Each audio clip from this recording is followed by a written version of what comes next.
Alright, today our sales are at $1,243,559. We have 10 days left in the month, 47% of the month left, okay? We're on the downside of the 50%. Alright, so issues last night. Jose, we were to make sure AR2-2, that's running and stuff, but then there's AR4 and AR5 behind the bottom. We've got to make sure we get to those tomorrow. So we might have to pull back 160 for the last couple of days.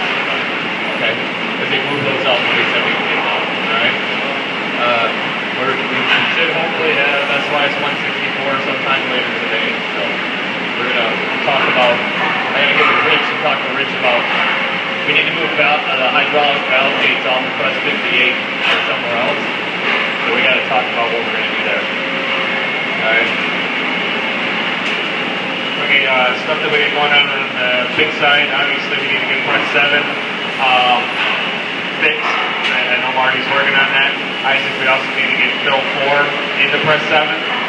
Ford's going to be here tomorrow to see that press run. So we need to make sure we get it up and running today so we make sure everything's good to go and there's no issues there. 25 needs to get to the dash Ds. And then once the dash Ds are done, they need to get over to 20 and overmold it, okay? 35 needs to get to fill 37. That's going to be a priority. Romero, did you get press 1? Is it good? Alright, we need to check that, see if it's good, and then the robot on press 32 if we can get that up and running. Those are the hot things that we got going on. We got approval on one of the new InSinkErator tools, so we need to start changing over 77. So we'll need to talk. I don't know how much you guys got going on that side. If we can get maybe even Jason to help with Robert, if you guys can get that mold changed out or something, because then we can stop tripping flash on that press. Okay. So Jose, you and I can talk about that too. Come up with okay. For pictures, when we're done with events and we've used stuff up, we left the boxes for the monitors after we did all the monitor installs. Over here, they're just empty boxes. We got to make sure we clean up after our events, okay?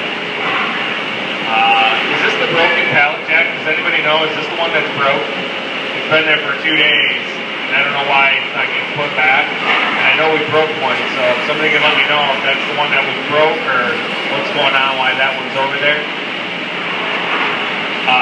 The aisle over here between the 400 tons just had material all down the aisle.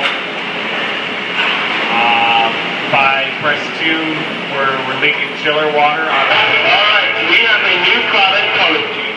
On the connections for the pipes down here where the water comes in. This pallet jack was just obviously not where it's the one over here, and I know that they're working on the location that we have. Can we find a new location for it? See if we can mark it off so it has a spot or it has a home. Because I don't think that location is going to work anymore. It's okay. Okay.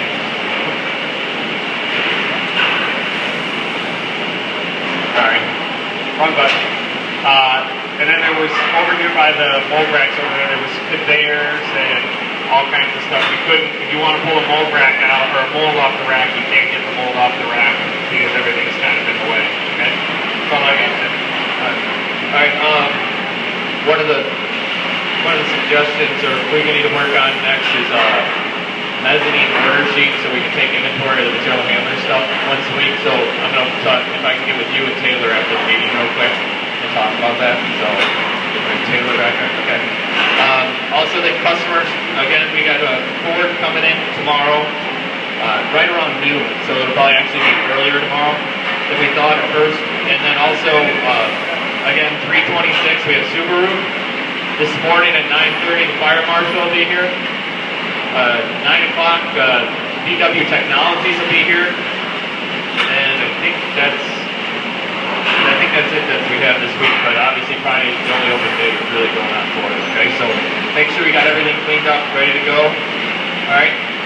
Kaizen events, make sure you get check the sign update. We moved a couple times just because of shifts and stuff and getting together and stuff. So make sure you check a couple of those, all right? Make sure if you're on the list or new ones over there.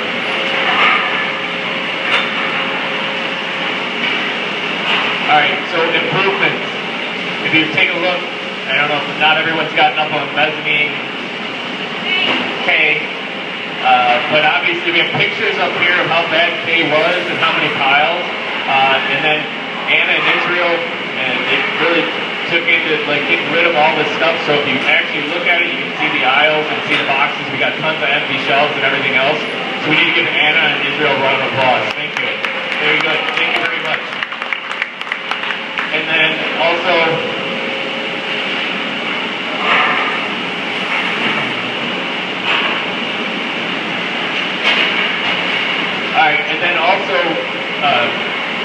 we've looked at it. We've had that pile of InSinkGrader gauges up in the quality office that we've had, and we just put them in a box, and we just had them thrown in there. And then basically, Lou's on Thursday or Friday or Saturday took the foam and fit everything, so it's all fit real nice. So we need to give Lou's a good hand for doing that. Okay, she did a real nice job. All right. You guys see how key the before and after pictures are? You know, we watched the video yesterday talking about it. It's really critical. These are the things that we want to show new employees when we have a video instead of watching a 1970 fact video. We'd rather show them stuff like this and stuff better videos, okay? So let's make sure that we keep making sure we take the before and after pictures. So those are some great things they've done. All right. All right, so now we're on to talking about the third pillar. Sorry. All right. So again, he said, well, I never thought about it. It makes perfect sense. He was just talking about how the pictures make a big difference, all right? They begin to do it, and the next thing that happens is that they begin to collaborate with us and send us improvement videos. We post them on our website, and it allows people all over the world to learn about the way other people are doing things. This is exciting news. 1.5 years after publishing my book, my takeaway is the 3 pillars of lean. First, see waste. Second, continuously improve everything, every day. Third, make before and after videos. Still wondering about making videos? Let me tell you a story. Yesterday I interviewed 2 ninth graders, Natalie and Micaiah, from Cornerstone Christian School. Their teacher, Darren, is doing a fantastic job of teaching kids the lean concept of building a lean culture in his classroom. The kids are non-stop video production machines. They are making so many videos on their lean improvements, and they are so good. Watch the What is Lean video under Lean Kids Heading and FastCap. We're going to watch that next week, so it is on the list. We have so many to watch. I asked Natalie, after 1 year of learning Lean, what is the one thing that could be improved upon to get kids to better understand Lean? She said, show more examples of Lean in action and use less words in theory. I rest my case from the mouths of babies. When I set out to write the book, A 2-Second Lean, my goal was to explain how to build the lean culture and for everyone to do it in just 1 year instead of 11 years it took me. I also wanted to share my many mistakes to save someone else from making the same ones. If I had known the information I know now, it would have been so simple to build a lean culture. I know that I could step into any organization and implement these lean pillars and make a significant impact in a short period of time. Okay? So like I said, just see the waste, continue to improve it, and then also the before and after videos, okay? It makes a big difference, okay? So we got 2 videos.